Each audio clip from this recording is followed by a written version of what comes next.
And we're back, YouTube. Thank you for tuning in, as always. I appreciate that. Today let's talk about Dishonored. Now in Dishonored you play as Corvo, who is wrongfully accused of murdering the emperors of the Empire of the Isles. You hook up with these loyalists who give you quests, sort of objectives to kill, so you're on this mission to get rid of the people that took over. The game looks really distinct with its oil-painted style of graphics. I really enjoy it. It's not very detailed in terms of textures or anything like that, but it has its own look and feel, a distinct look, and I really, really appreciate it. Also, the city of Dunwall, that is sort of the main city you'll go through, is very well realized. Feels like a Victorian-esque London. Also reminds me of what's it called? City 13 or something from Half-Life 2. Really very well done. Story is straightforward most of the time. There's a twist, and I enjoyed it. There are a bunch of characters that are fleshed out, and it's interesting. Keeps you going. Also, there's a lot of notes and journals lying around, so for people who are looking for the details, you can dive into that.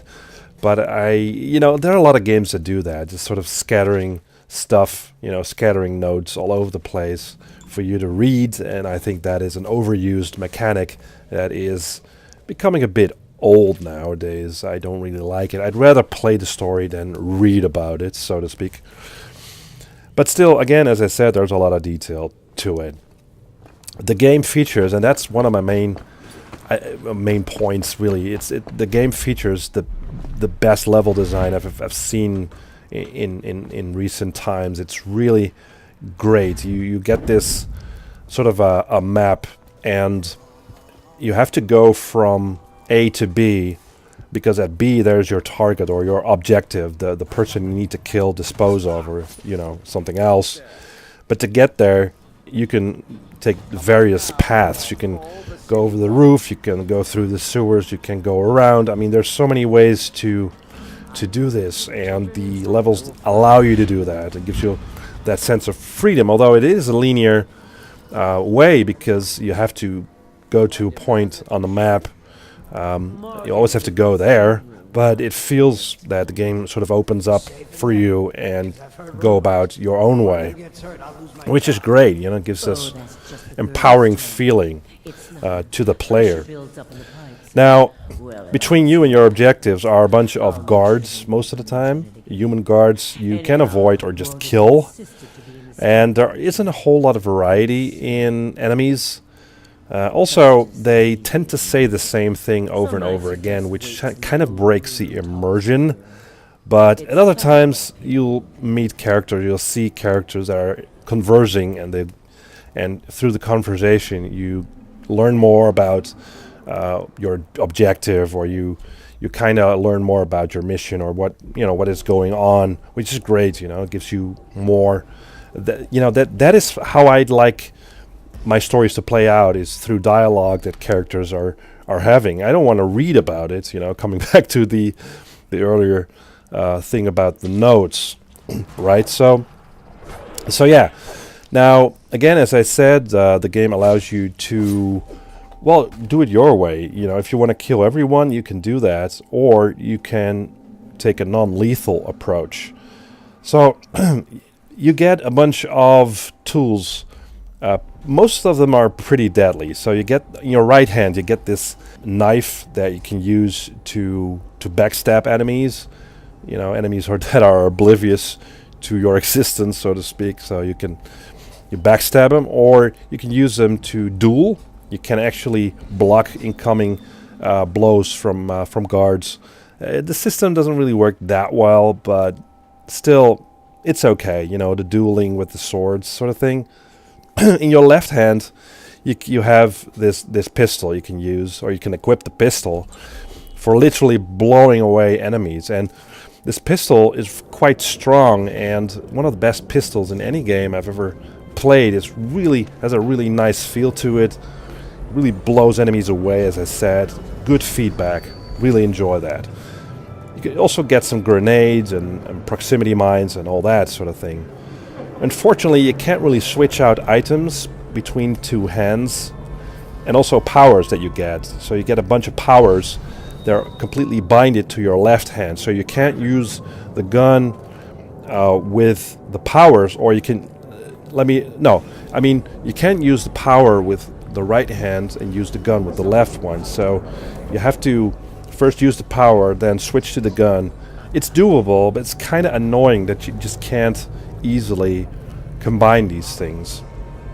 So, but the powers are really great. I mean, there are a bunch of powers that are just really well thought of. It's really creative. You have powers that allow you to teleport from one place to the next, jump to, getting from the floor to ledges. You get this power that is dark vision that allows you to see through walls to actually see where all the enemies are in the level. You have this power that you can possess enemies for a short while, or rats, so you can move as a rat and sort of go through small spaces through the level. But because of the powers, especially the dark vision, the game really becomes quite easy. If you're looking through walls, you know where they are. It's easily to avoid contact. It's easily to kill those enemies. You don't have to use the powers, of course, but it's so tempting. It really is. Now, because of the layout of the levels, the game feels like it's sort of catered for a non-lethal playstyle, and the game actually warns you that if you kill too many people, the outcome of the game will be more or less bad or different. But the problem is that being a pacifist in this game is less rewarding. It is doable, don't get me wrong, but I won't recommend it, because it kind of boils down to the same thing. You choke enemies, you hide bodies, you use sleep darts to sort of, enemies will start, fall asleep using those. But when you're spotted, you have to quick load over and over again and repeat the whole thing.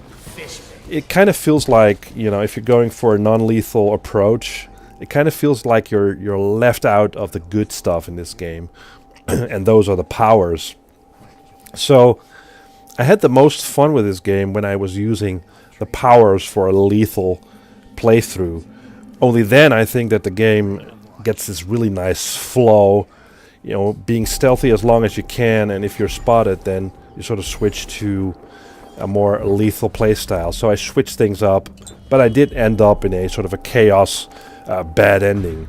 So it is kind of, it's just not really that rewarding to be non-lethal in this game. So in the end, I think that Dishonored is brilliantly designed, especially in terms of level design, story, how the game looks. It's really fantastic.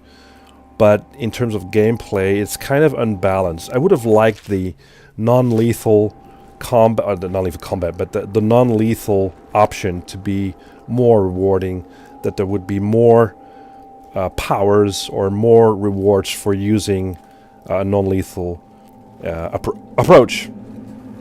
So that's it. But still, this game comes highly recommended, one of the best games in its sort of genre, I'd say. It's its own genre, basically.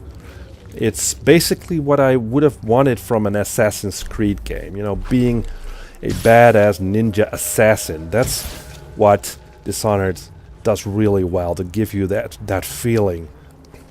And Assassin's Creed just went the wrong way with, it tried with the first one, and the second one was a little better, but after that, it sort of boiled down to what it still is, this open world where you just kind of easily kill loads and loads of people. In this game, it's a lot harder, but still it gives you that sense of actually having to work to get to that target and kill it. So now I'm rambling, so I'll just stop here and say again, highly recommend it. Get it. It's usually quite cheap. And see you in the next video.